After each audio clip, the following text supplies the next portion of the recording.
Karen, thank you so much for joining me. How are you? I'm good, thank you. Thank you very much for having me.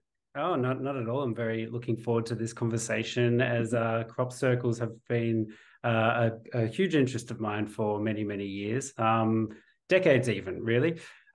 Just and another funny thing, just kind of diving back in, they probably do in your circles, but they really don't get the publicity or the attention that I think they deserve. I feel that Mm. they were really big in the 90s. There was lots of articles and everything, and then they kind of a couple of blokes claimed that they did them all, and then everyone's like, "Oh, debunked. Let's not ever talk about them again." But going through your website, I was just kind of looking at just the recent ones. August of this year, there were four.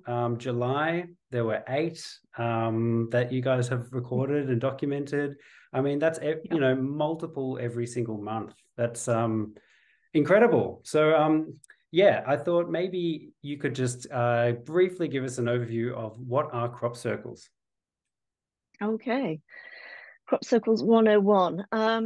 Well, okay, let's do it this way. So basically, crop circles are geometric marks or shapes that appear in crop fields. That's at their most basic.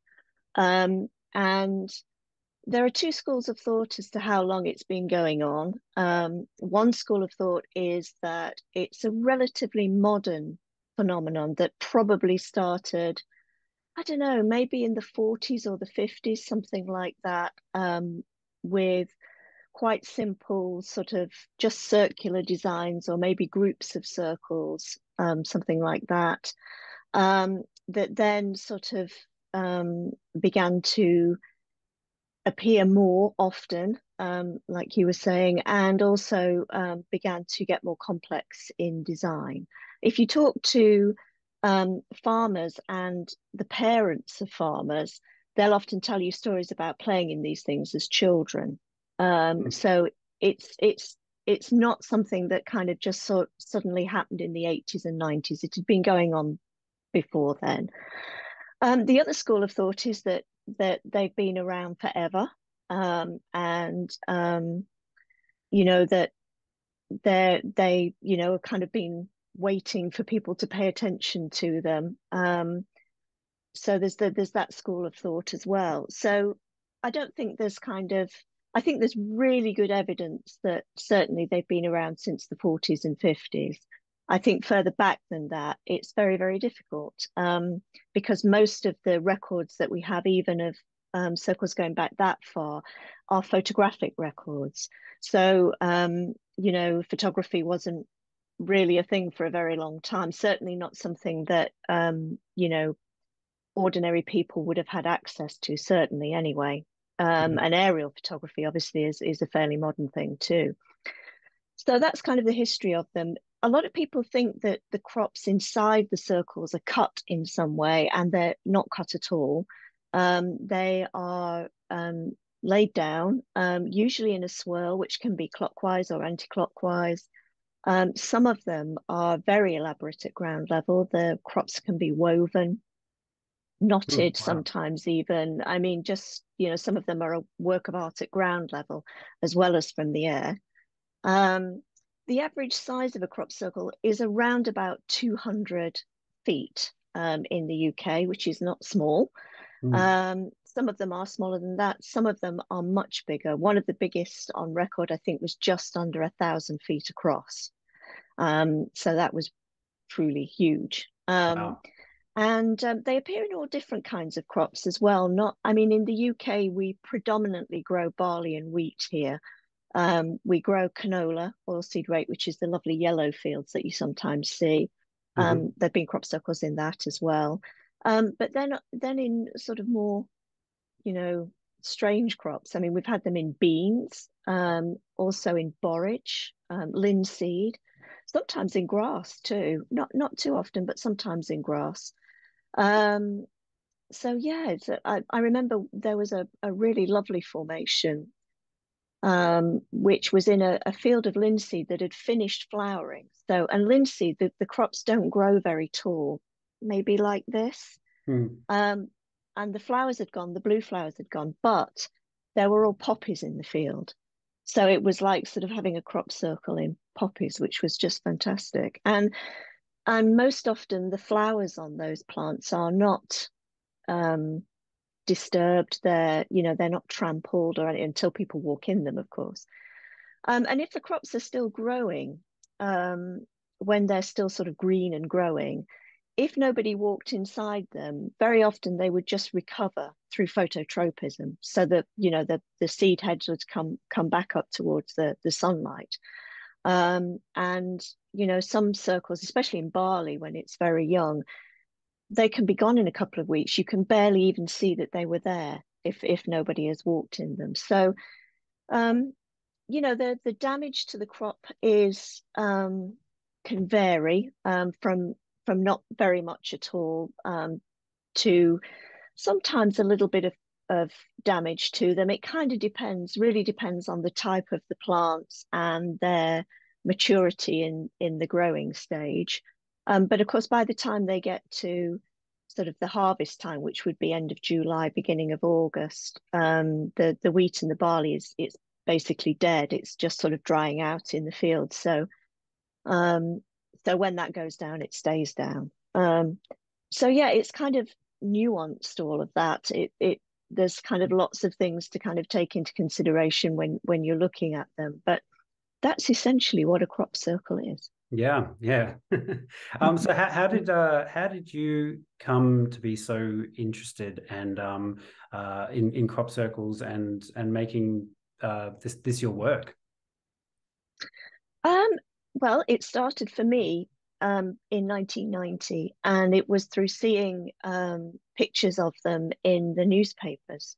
So when the crop circles really started to come to public attention would have been the late 1980s, the early 1990s. And I think, I can't remember which newspaper it was now, but it was one of the big broadsheets. So they'd got a huge sort of picture in the newspaper. And I was just astonished by it. I was, yeah, it's strange because it's an experience I often go back to, that sort of first encounter with it. And so there was something about them that, they're beautiful. I mean, most crop circles are utterly beautiful. And then there was a real contradiction of feeling for me. So there was, on the one hand, here was something that clearly shouldn't be there. So Right. it was kind of strange. But then on the other hand, there was also something really familiar about it as well. So there was that sort of uncanniness to it. And I just kind of knew then that I just had to find out as much as I could about what was going on. And, um, just, yeah, I just had to dive in, really. It's sort of just one of those really moments that really grabs you. Yeah. And so, and we were lucky at the time because in the early 1990s, it was the birth of a lot of the old crop circle groups and organizations. So there used to be in the UK a Centre for Crop Circle Studies, which was kind of like a loose network of people who were interested in sort of recording them and researching them.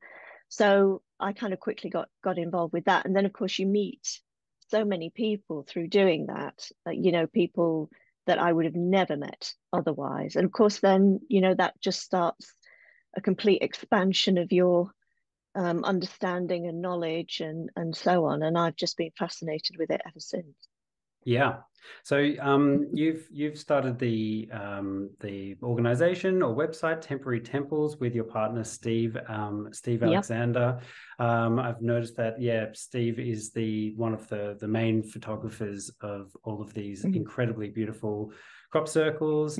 Tell me a bit about the research that you have I don't know, embarked on and kind of tell us about your research. Well, I've kind of been involved in lots and lots of different types of research over the years. One of the things that I'm still there are two things that I'm still really involved with now. The first one is the geometry of the crop circles. And the second one is the links to human consciousness, which I think are, for me, the bit parts of it that fascinate me the most. Um, but in the past, I've done everything really. I helped collect plant and soil samples, which were sent to the US for analysis in the 1990s. Um, yeah, I've kind of done all kinds of things really on every level, just sort of, tried to do my part in trying to understand what was going on. I'm not a scientist in any way, shape, or form. I class myself more as an artist than a scientist, but that part of it is fascinating as well. Um, and there were some really interesting results from that in the sense that there was, for the people that did the research, that there was something for them that was going on with the crops that they really didn't understand. And that had to do with changes at a cellular level in the crops themselves. The biggest chunk of work was done by an American biophysicist called William Levengood. And by the time he got to the end of his research, he's sadly no longer with us, but um, he thought that whatever was affecting the crops had some sort of basis in the electromagnetic kind of spectrum, and discussed similarities between what he saw happening in the crops to the effects that maybe microwaves would have um, on plant tissue. So we saw things like if you can imagine a crop stem, you'll one of the things that you notice apart from the seed head is that there are kind of like these little fleshy nodes that sort of are on the stem. And this is where the plant sort of stores and regulates moisture while it's growing. And he saw changes to those, including some of them which looked like they had been popped open from the inside out. Hmm. And he called these expulsion cavities. And he also saw bending at nodal points and elongation of the nodes as well, which was really fascinating. And usually it was in the direction of whichever direction of swirl the crop circle was in. He also noticed that the prevalence of this kind of energy um, was connected to what he would expect to see if, looking at energy distribution across energy distribution across the crop circle. So he talked about it being congruent with Beer's law, which is to do with that. So, obviously one of the things we would do is take control samples as well as samples from inside the circle, and they would be done at certain distances. So, and the same within the crop circle. So you could look at the distribution of the energy effects. So he was pretty convinced, I think, that there was something that was interesting and worth looking at. But ultimately, as to the cause of that remains completely unknown. And as you probably know, most crop circles appear at night Mm-hmm. in the few short hours of darkness that we get in the UK. And they're almost always completed. You very, very rarely ever see a half finished one. Um, and they're completely perfect most of the time. Yeah. So, whatever this is, there's kind of a hiddenness to it. Mm. And for me, this is kind of, it's kind of highly symbolic to me. I kind of look at that as um, sort of the body language of the phenomenon, if you like, that, perhaps there's a reason it's hidden, and that we don't see it. And there've been lots of attempts over the years to kind of film one happening.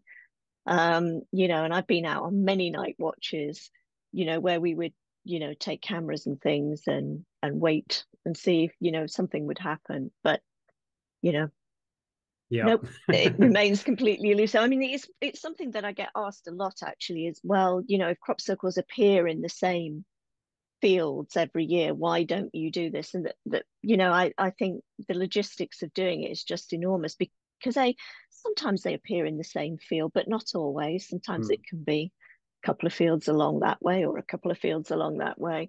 And so and they appear at different times of year as well, so there's all that to take into consideration, so it's not as easy. Mm. I remember there was an experiment done in the 1990s about exactly this. And I think it was called Operation Blackbird. It was done by a researcher called Colin Andrews, and they had a field kind of marked out. They had cameras on the hill looking down into the field. They'd got tripwires around the field and everything. And the next morning they did find a crop circle, but it was in the field beyond, and it was in the shape of a question mark, which was, Really? Wow. hilarious. Yeah.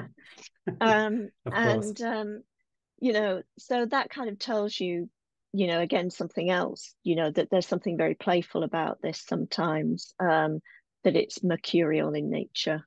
Mm. And that there definitely feels to be something more than just, people pranking around Yeah. in fields. Yeah. Mm.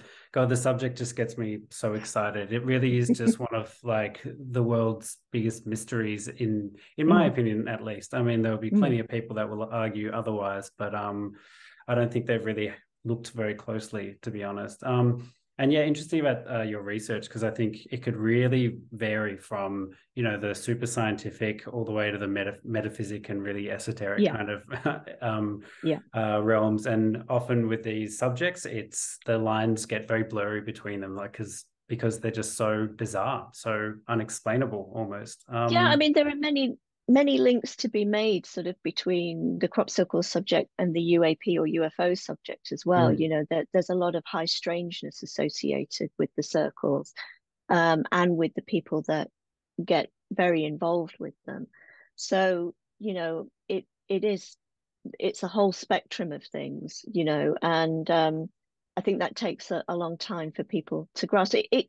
I mean, the crop circle subject is a very divisive one, perhaps even more so than the UFO thing. And I think a lot of that is to do with, the very public sort of attempts to hoax and debunk and all of that. And also because it stops people looking at the more highly strange, side to it. They've stopped their inquiry before they even get that far. And I think right.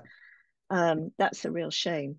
Yeah, yeah. It is such a shame because I mean, the more you look at these, and I mean, I'm interested in it, and I didn't even realize how frequently they pop up until very recently. But I mean, some of the designs, I was just looking before this conversation, and some are relatively simple, just a few circles, but some are insane. And I'm an artist myself, and I know how difficult these things would be to draw, even if you Yeah. had the design and you had to recreate it with compasses and you had paper, and just on paper, it would take hours to draw these things perfectly, and Yeah. to do them in fields in the pitch black at night, not being detected, no footprints around, and all done and dusted in one evening. I just, when you really look at some of the complexities of these designs, I do not buy for a second that these are people with boards and rope. I'm sure some of them are. I'm sure some have been done, Yeah. and done Yeah. very well. But some of them are just, they're crazy. They actually melt my brain. The two guys that kind of claimed it and ruined it for everyone, known as Bauer and Shawley. Yeah. I think that's how you say their name. But so they Yeah, kind that's of right. came out in when, like the 90s or something, saying that they basically did every single one from 78 They on. were, yeah, yes, I think 1991 was the year. Hmm. And there was a big story in a British newspaper called the Today newspaper, which isn't around any longer. Um, and yeah, I mean, it kind of burst the bubble for a lot of people. Hmm. I think you kind of have to understand the situation a little bit as well, that this caused an awful lot of public excitement and interest. And my other half, Steve, has got this amazing photograph that he took in the summer of 1990. So this is the summer before. There'd been this huge crop circle, excuse me, in a place called Eastfield in Alton Barnes in Wiltshire. It's a tiny little village in the middle of nowhere. But it has the largest crop field in the UK. And it was there that this crop circle happened. And it was made all the newspapers, and people just flocked there in their thousands to see it. And this photograph that he has is of the road that goes at the side of the field. And the road is just chock a block with cars. You couldn't get any cars past because it was a really narrow country road with people stood on the roofs of their cars looking down into the field to try and get a view of what was going on. And so there was a huge amount of, as I say, excitement and interest in it.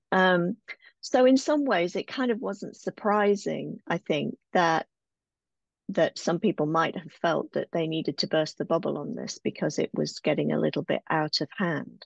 Mm. Um, so yeah, it's kind of, I mean, it's an interesting story. I mean, I think that the demonstrations that were given as to how they did the crop circles didn't convince a lot of people, especially people.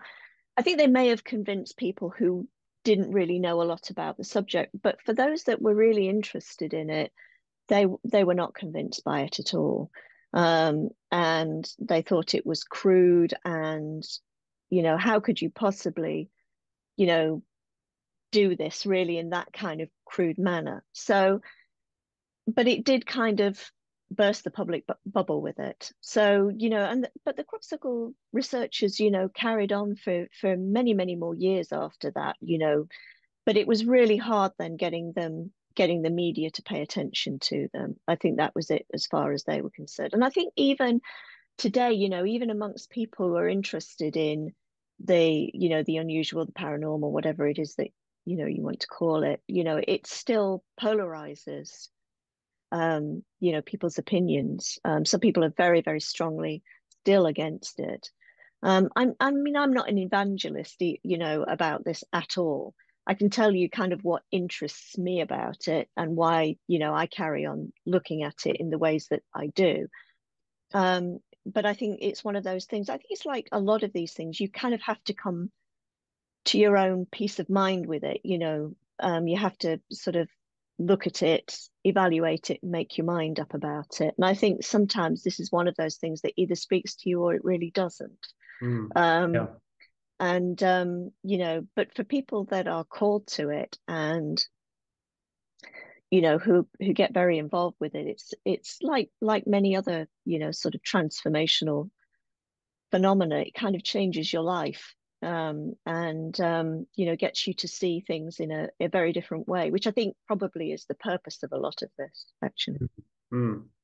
Have you? I'm sure you have. Have you put much effort into the decoding and trying to understand the potential messaging behind a lot of these? Yep, Yeah, hours.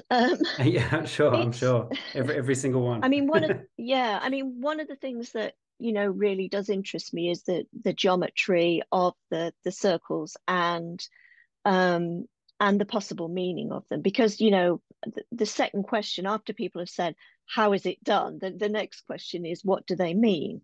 Mm, And I think that's one of the most interesting questions. I don't think that they're kind of like codes or things like that where, you can have a methodology and sort of get an obvious message from them. I think it's much wider than that.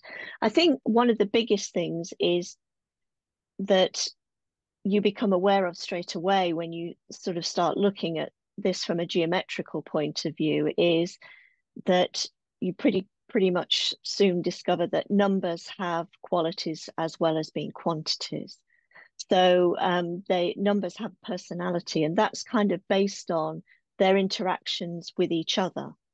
And then the second thing that you realize is that is the language of nature itself. mm, So, when you look at everything in nature, whether it's plants or animals or minerals or whatever it is that you're looking at, there is a geometric element to all of those things. And at its most basic level, shape itself is a fundamental response to vibration. It's an organizing principle that is throughout the whole of creation, really.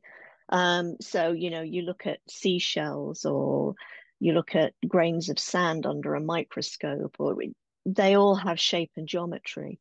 And that shape and geometry is something that you can learn from nature, but you can also learn from crop circles too. And it's kind of like a universal language.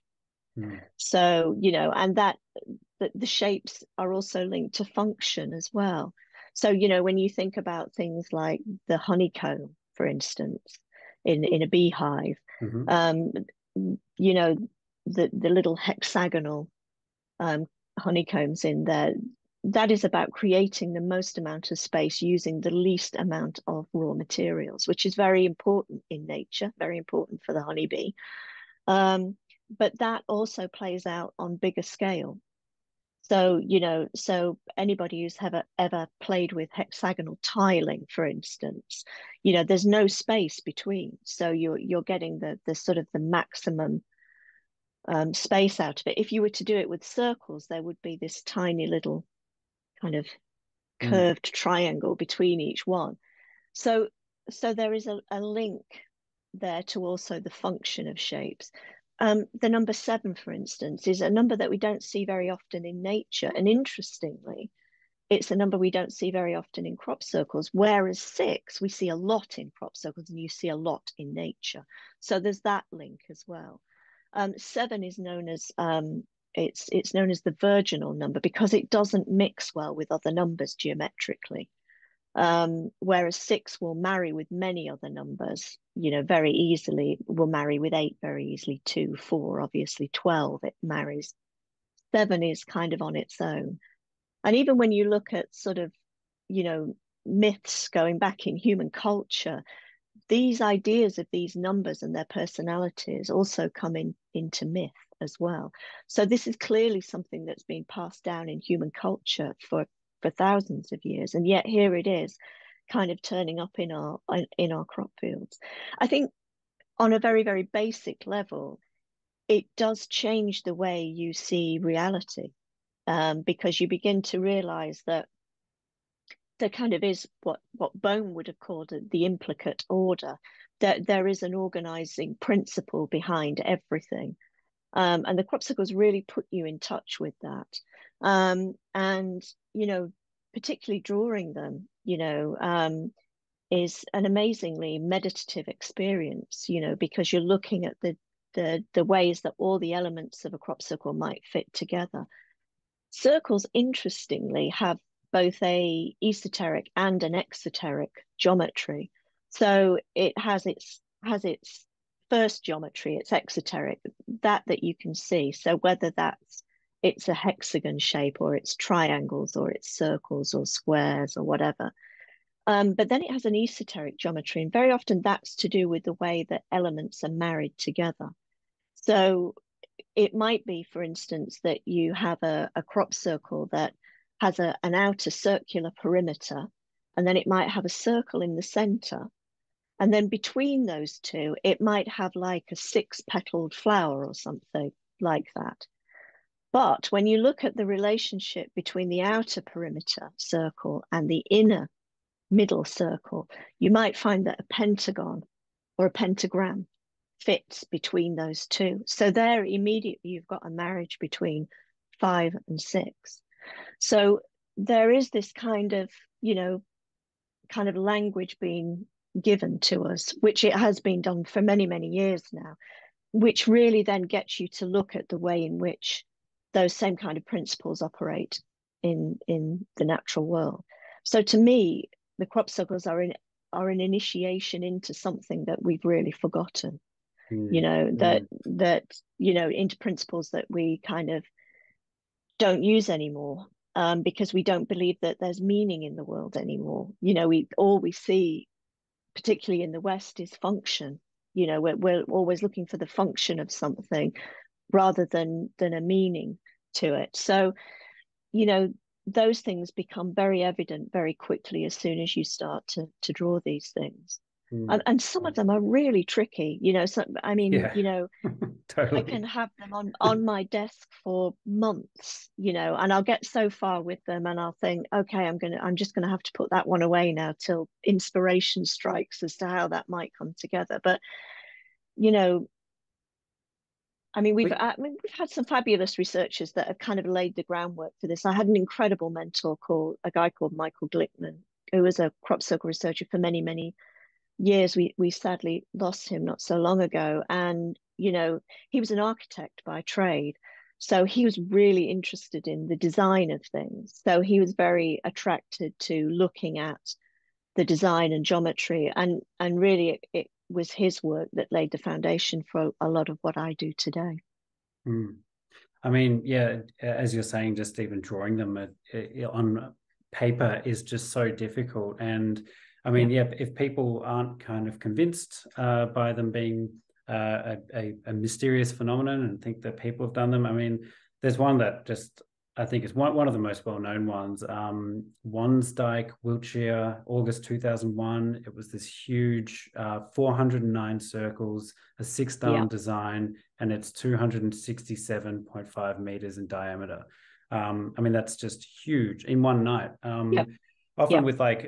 with geometric formations and things to draw them, it's very easy to get a center point. You can make a circle from a center point. You could do that with rope and board, but a lot of these formations, they'll have their initial geometry, like each individual circle, but then there'll be a larger geometry that the circles are all making up. And very often there is no center point. So just to No. even begin that the process of laying them all down accurately, a very very difficult thing to achieve without drones to view them, and they've been existing far before drones.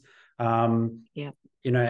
Where do these people practice? There'd be so Yep. many bunged out really bad versions of this before it's perfected. It really is mind-blowing. I just encourage people to Google that one so you know what I'm talking about. There was one this year that was like it was like a lotus, but the big thing about it was that it was just a standing circle of crop in the middle, so you mm, couldn't get to a center point. right. So, and there've been a few like that over the years. So yeah, I mean, I was speaking to a friend the other day who had been making geometric shapes on sand, on a mm, beach. mm-hmm, He teaches geometry in that way, and I was asking him about, what it was like to work at that scale, and he was saying it was great. He said, but I wouldn't like to do it in a crop field. He said, because at least on a beach, there's nowhere where you can't stand. He said, whereas if you're in a field, you can only stand where you've pressed the crop down. It's mm, because otherwise you're going to leave a mark. Um, so that was interesting. mm, But yeah, it's a fascinating part of it, to get to know. I mean, the other thing that other geometric things that we find in them are things like squaring the circle, which is kind of like an old geometer's conundrum, where the idea is to draw a circle and a square whose perimeters or areas are the same. But you're only allowed to use a compass and a straight edge. And of course, that's impossible because we can't ever know the true perimeter of a circle. That's why we use pi in school, so to approximate it. And there are many, many different methodologies for doing that, using a compass and straight edge. But there have been some crop circles that have solutions to that have never been found before, which is really interesting. And also the symbolism of that as well. I mean, the symbolism of doing that, it's not just kind of a thing that's pulled out of the air as a fun thing to do. The whole idea of it is that the circle represents the divine and the square represents material reality or earth, and the idea of conjoining them is that idea of conjoining spirit with matter or bringing heaven to earth. It's kind of an esoteric kind of spiritual idea. And geometry has that level to it. It becomes a philosophy in itself. And so to see that in crop circles on a regular basis is fascinating. We also find pi Fibonacci numbers in various combinations in crop circles as well. And of course, the prevalence of fivefold geometry is interesting because fivefold geometry gives rise to Fibonacci and to phi, the golden section, and that is found in the proportions of all living things on planet Earth. It's Mm. kind of the geometry of life. So to me, that kind of, makes me think about whether we're dealing with a sort of a living phenomenon, something that is, not mechanical in any kind of way, but a more kind of living and breathing kind of sentient kind of thing. So I think that's, a really interesting idea to dive into as well. So yeah, we've had all kinds of, mathematics, in crop circles as well. There was some crop circle that was based on something called Euler's identity, which is supposed to be the most beautiful mathematic equation in the history of maths or something like that. But that was encoded into the geometry of a crop circle. Pi, itself was also just one of the most astonishing crop circles. It was kind of encoded into sort of a ratchet type design, and just a really beautiful and eloquent and elegant way of illustrating pi. Mm. So these things are, but I think they, although that does happen, they're kind of in the minority. It happens now and again, whereas most crop circles, there is, the geometry is kind of much more obtuse in the sense that they're kind of talking about the principles of things and the expression of number rather than, a mathematical equation, so to speak. Um, and I think there's something very endearing about that, the idea, because to see the beauty of geometry is to rediscover the beauty of the world. Mm. When you go back and you look at things like seashells, or because I live on the coast here, so one of my favorite things is to do is to walk the strand line on the beach, or if you're looking at flowers or any kind of plant, really, you're looking at all of those geometries in action, and it really does kind of put you in a slightly different frame of mind, and you see the world in a slightly different way. Yeah. Why don't they teach that in primary school? That would get everyone excited about maths. When I found Oh, that out, like they after really school, should. I was like, why did no maths teacher bring this up? This is the coolest stuff ever. It's like a It universal really is. language that's just It repeated is, yeah. throughout. I also There's love an what you're. amazing, Oh, sorry. oh, I was just Go. going to say, there is an amazing book for anybody who's interested in this. It's by a mathematician called Michael Schneider, and the book is called A Beginner's Guide to Constructing the Universe. Hmm. And it takes you through all the numbers from 1 to 10 and shows you, A, how the geometry operates, but also how it appears in the natural world. So you get to see firsthand. He's an amazing teacher, Hmm. but you get to see firsthand geometry in action. And I think when you see that, when you make that link, you realize what a magical and amazing place, planet Earth is, but also the cosmos, because this goes out into the cosmos too. There's a geometry to the solar system. There was some fantastic work done by a guy called John Martineau, and you can find that in a book called A Little Book of Coincidence, and where he talks about the relationships between the planets and their orbits in the solar system and how they can be expressed as simple geometric drawings. It's absolutely fantastic. So, this really kind of is a universal language. Hmm. I love what you were saying before about the crop circles possibly being initiations or maybe Mm. tests, maybe I don't know, a way just to see who's paying attention, and maybe like a check to see where humanity's at. Are Yeah, we my ready? Are my we old not? friend, yeah, my old friend Michael Glickman used to say that crop circles were like toys on the nursery floor, and they were kind of Mm. just tossed down to see who would pay attention. And like you were saying, kind of a bit of a test. Mm. Who's gonna pay attention to what's going on here, and are we ready for anything else? Right. By And looking at our response to this.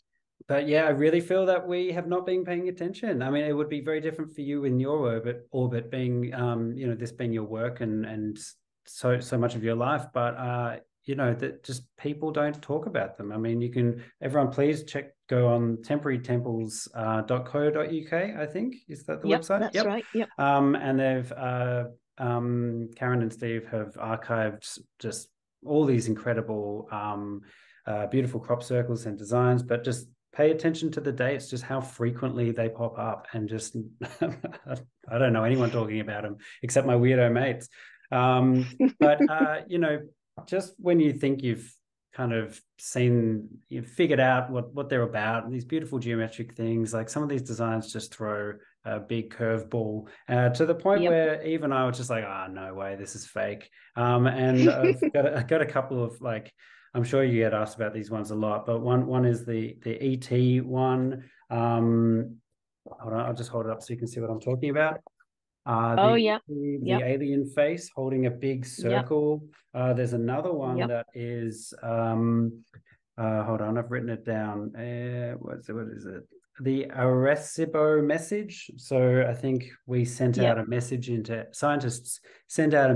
outer space through like radio waves, I think, and it had basic information about people, humans, and our planet, and our DNA, and just things like that. And there was a response imprinted in a crop, which was in the exact same format of the message that we sent, Yep. with a response, and everything's slightly different. Instead of a tiny image of a human, there's a larger headed humanoid figure. The DNA strands are slightly different. There's a different emphasis on the planets. It's crazy. It's like, no, this is fake. Like, as if, and right next to that one, there was another image with a very kind of literal image of a face. It was a rectangle, and there's a face looking back. I mean, that's so weird. And this alien face that I was talking about, it literally is a kind of three-dimensional image of, you know, your gray alien, that big-headed, large-eyed figure. I mean, what do you make of them? Well, Are they the weirdest I mean, ones? they are kind of the strangest ones. They're certainly the most direct ones, aren't they? Yeah, there's not much subtlety about we're those. not looking at a symbolist interpretation of those. Mm. Yeah, I mean, again, I just find them fascinating. I went in the face, they call it the face and the message, which is the first one with the disc. Mm-hmm. And Oh, right. it was utterly perplexing at ground level. You had no idea what it was that you were walking into. And yeah, it was just so strange.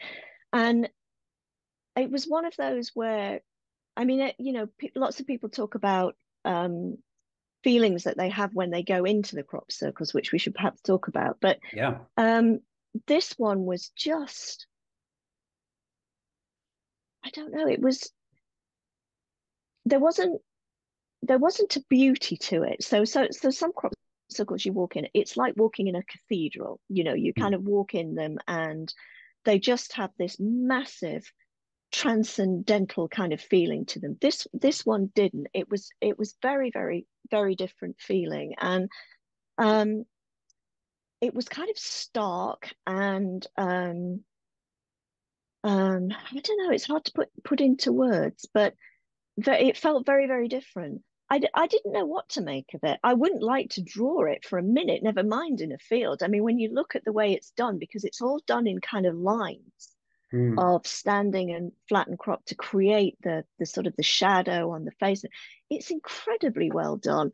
I remain open-minded about it. I think one thing that, you know, being involved in any of these subjects kind of does to you over many years is you learn just to kind of just have an open mind about things and not to jump to decisions about them. So I remain really open-minded. And the same with the Arecibo message, which actually the field it appeared in was next to a radio telescope in the UK.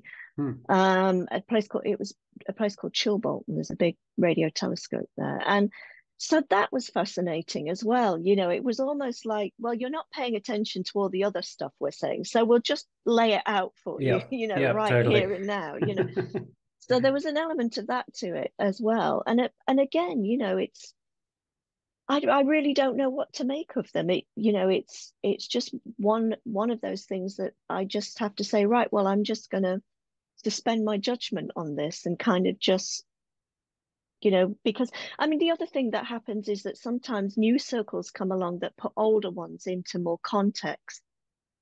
Right. So Right. there's that to it as well. I mean, it was very interesting. I mean, even the face and the disc, it was near a big radio tower. So again, there was this idea of communication in the landscape itself.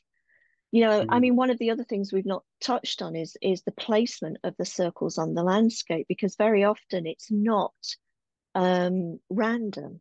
That very often they're placed near other things. Very often it's ancient sites. So you know, we've had a lot of circles around places like Stonehenge, Mm. Mm-hmm. and Avebury, which is the biggest stone circle in the UK, but also many other sort of land markers.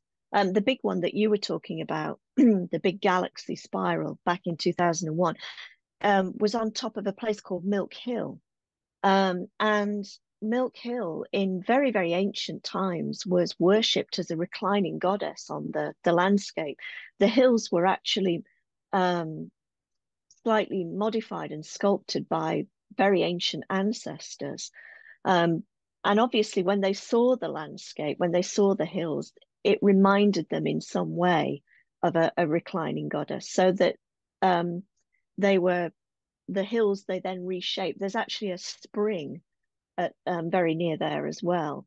Um, but you can see in the landscape there that Milk Hill and another nearby hill are like the two breasts of the goddess. Then she has a big pot belly, and then you can even see on certain days, if you get a dusting of snow on the hillside, you can see from the belly there is sort of like this track snaking down into the field below, which is like an umbilical. Mm. Um, and and actually that field there is where that big crop circle happened in 1990. It's the biggest crop field in the UK. So this landscape is very ancient and has been a center of spirituality and spiritual ideas for a very, very long time. So the fact that the crop circles kind of were attracted to that place is very interesting. You know, that again, that connection between ancient and modern. And then the placement of those two circles that you were talking about. So the Arecibo message and face was near a radio telescope, which was how the message was sent in the first place. Mm. And then the disc and the alien face was near a radio tower. So again, you know, that to me there's symbolism in all of that. You know, that to me is, you know, the body language of the phenomenon or the phenomenology of the phenomenon. It's part of a pattern of behavior to draw your attention to things if you're paying attention, obviously. Mm. Yeah. Oh my God. It's just just it's so exciting. um Yep. I've seen that you've kind of written a little bit about and mentioned a few times the connection with human consciousness. And you know, for a very long time, I've been interested in the UFO phenomenon for forever. You know, like since I was a teenager Yep. or even younger. And yeah, you know, the more you dive into it, it ultimately always gets into that esoteric, metaphysical, human consciousness. You know, you listen to people talk about it, and people summon orbs and things, and it's always been a you know a bit of a line that I teeter on of okay, can I can I swallow this pill or not? Yep. But I'd love to hear what your thoughts are on the human connection to crop circles, if there is one. Yeah. I definitely think there is. Mm. I think it going back to the very early days, it was even known about then because I remember reading some articles about how people were experiencing sort of synchronicity around the crop circles, um, and also that some of those synchronicities would happen in connection to how the phenomenon behaved. So one of the things that you heard really often in the early days were people who would say, well, I was driving past a field one day and I was thinking, oh, wouldn't that be a great place for a crop circle? And then for one to be there the next time they did drive past it. So there was some of that going on. Um, and then there was also some really funny times when research, very in the early days when we really didn't know a lot, researchers would say, oh, all crop circles do this, or no crop circles do that. And of course, then along would come a crop circle that would break the rule that we just made. So, that there was that to it as well. So really from the earliest times there was that, and there are a lot of people as well that um felt a deep connection with earth energy to do with the crop circles, so that there would be, dowsers would douse them, and so there was that kind of connection as well, because dowsing is done through consciousness. So there Dowsing, was sorry. that going on, but the dowsing, so where you use rods or a pendulum to detect earth energy fields in Right. the Yep. landscape. Um, so there was dowsers were very interested in crop circles as well. But sorry, excuse me. But then things sort of started once people began to sort of get an idea that there might be something there. Then it sort of started to move to a whole new level. And in fact, during the early 90s, there were a lot of experiments done about how can we track and record what is going on between people and crop circles, that interface between the two. And I was involved in some of that really early work. And we used consciousness-based techniques like meditation. So we kind of devised this kind of experiment that we were going to do one year. There was a small group of us, I think about 7 of us. There were 7 of us. And we decided that we'd do a couple of things. The first thing that we really wanted to do was a crop watch. So we wanted to go out at night and go and watch a field and so on, and kind of see what would happen. And then the second one was that we wanted to use either visualization or meditation to see whether it was possible to influence what was going on in the fields. So we chose a place where there had been a circle in a certain field there. I think for the past 4 years there'd been one there, and it was on a sort of a little hill, and we decided that's where we would go and do our crop watch. And then we did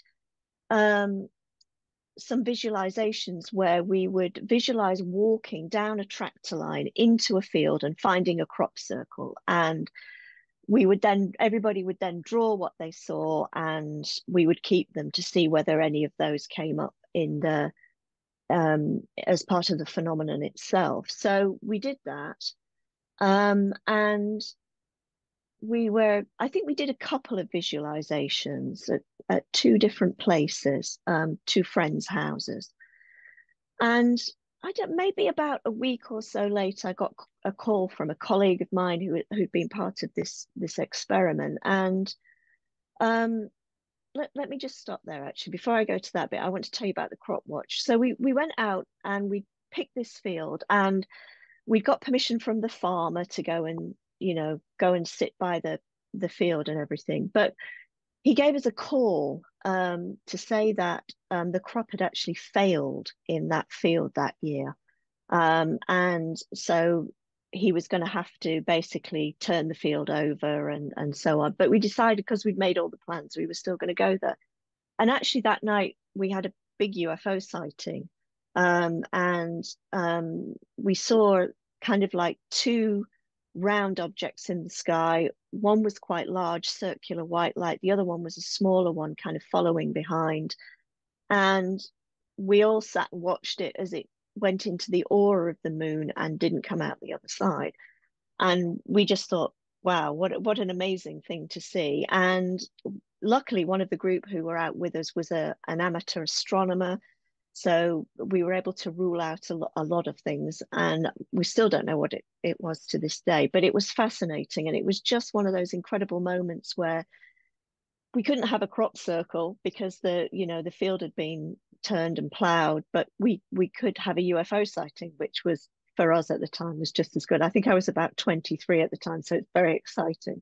Yeah, Um, I bet. and then yeah, so then about a week or so after we had done that, I got a call from a colleague who said there'd been this huge crop circle reported in a field by the side of the M1 motorway in the UK, which is like the spine of the UK on the roadway.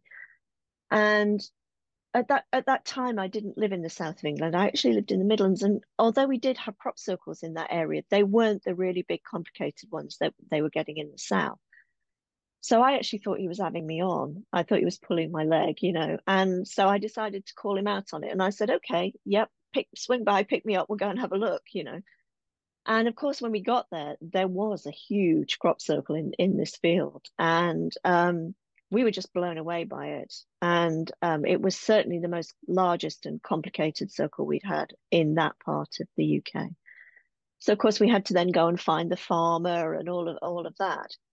And she was really interesting. She let us go in the field and have a look at what was going on. And actually, she said that the crop circle had been there a few days and that there had been some people in and out of it because they'd seen it while they were driving on the motorway.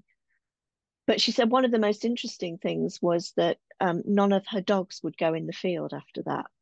And she said that normally when she let the dogs out in the morning, she kind of had to call them back because otherwise they'd go in and trample all the fields. So, but she said they would not go in the field. They wouldn't go in even with her when she went in to have a look. And that's happened on numerous occasions that sometimes the animals get very nervous around crop circles. And in fact, I wouldn't advise anybody take their animals in to a crop circle. But then as we were chatting to the farmer, she was saying that this crop circle had appeared on the 7th of July. So we thought, okay, that's interesting. So that's the 7th day of the 7th month. There are 7 of us in this group. Okay.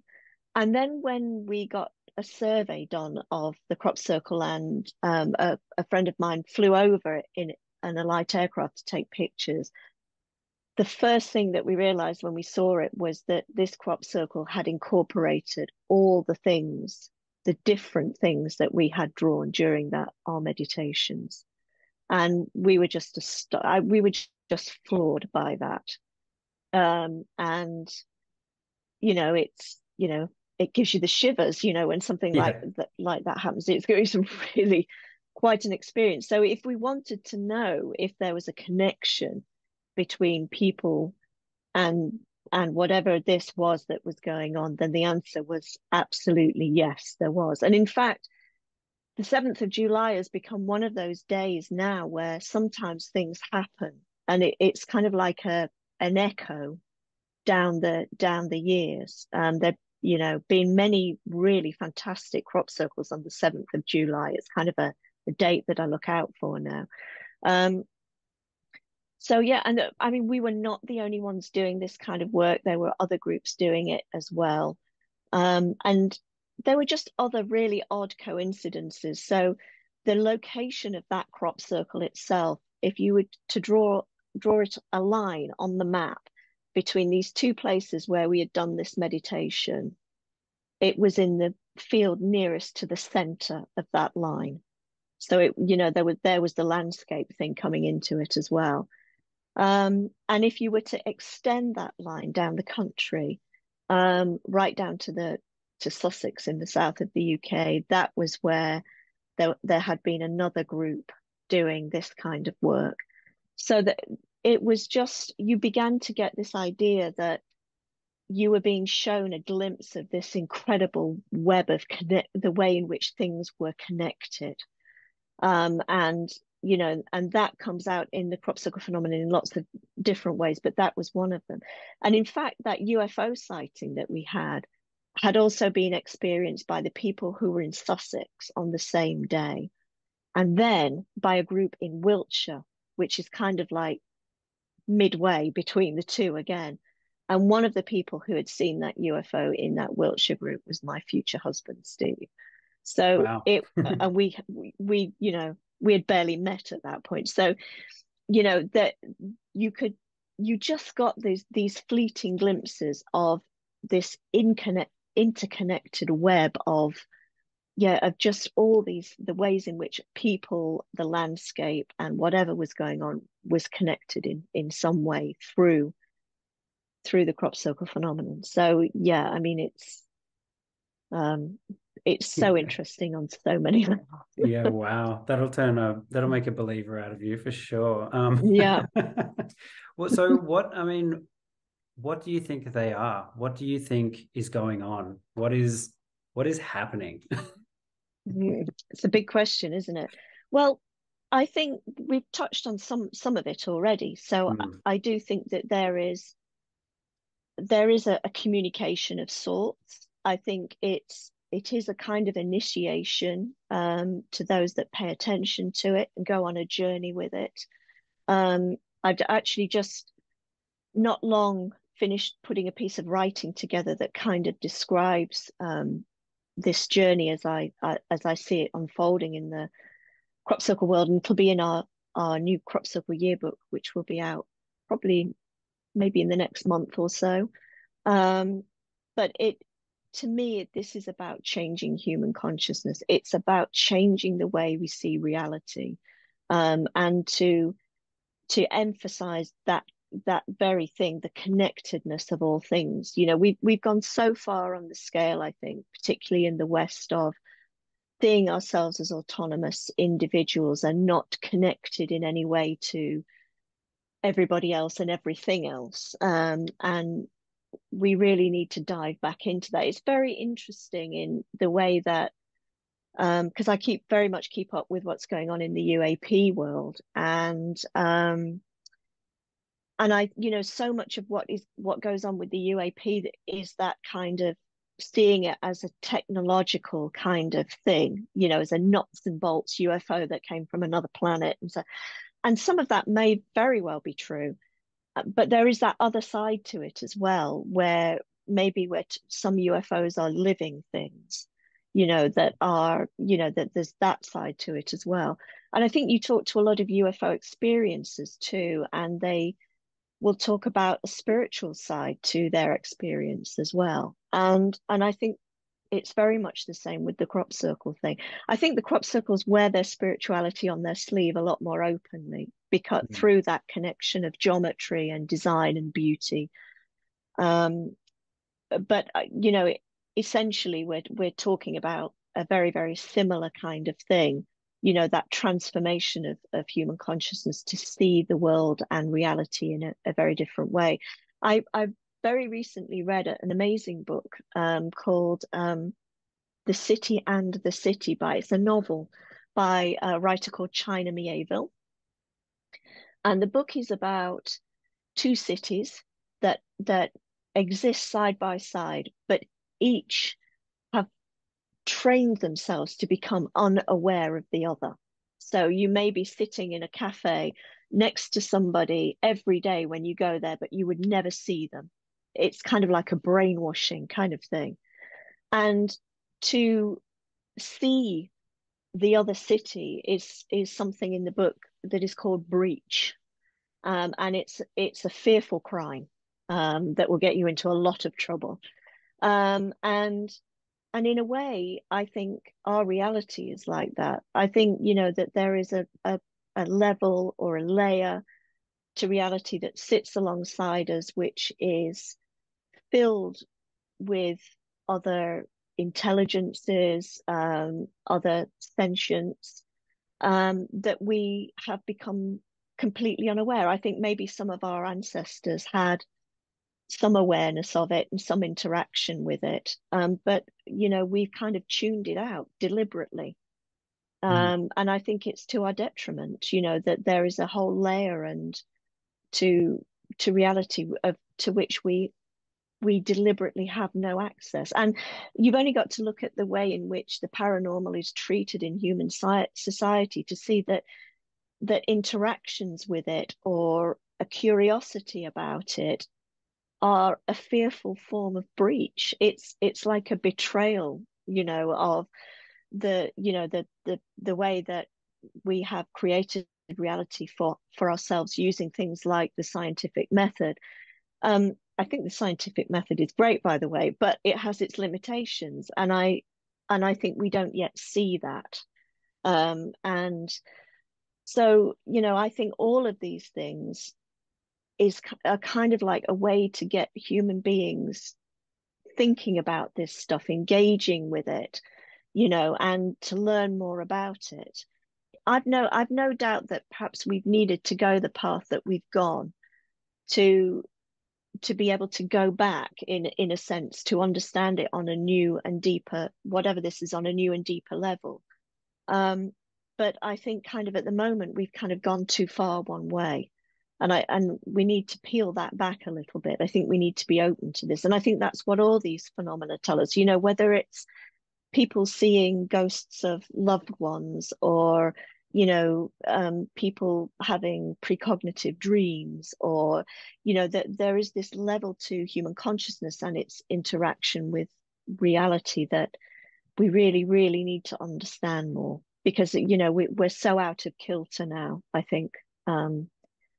But so I think all of this is connected to that, and when I speak to people who are involved in all these kind of different areas, there is that golden thread that kind of goes through all of them, and this is it. That there is something that exists with us that we are willfully unaware of right now.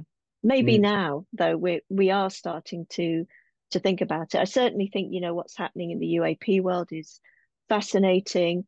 The fact that there are people from the inside trying to push more disclosure of this, what is known about this. I mean, the minute you kind of start looking at that, whether you're looking at the stuff that's happening at Skinwalker Ranch, where that kind of blurs the line between the paranormal and the UFO kind of world, I think is another really interesting thing as well. So yeah, I think in a nutshell, that's where all of this takes us eventually to, a new renewed awareness of the fact that we've not alone. We've never been alone, whatever that means, and it probably means many, many different things. Do you think they're coming from another planet, another dimension? Do you think we're like their experiment? Are we like made by them? I try not to be paranoid about it. It's very I easy, know, isn't well, it? Because there are there's so two many rabbit trains. holes you can, you can go, Totally. you can really go down a rabbit hole with this. I I think it might be all of the above. I think that whatever the answer to this is going to be so beyond what we think we know now, that it's, we're going to have our minds blown many, many times over. I mean, just thinking about some of the high strangeness stuff that goes on, I think there's much more to it than that.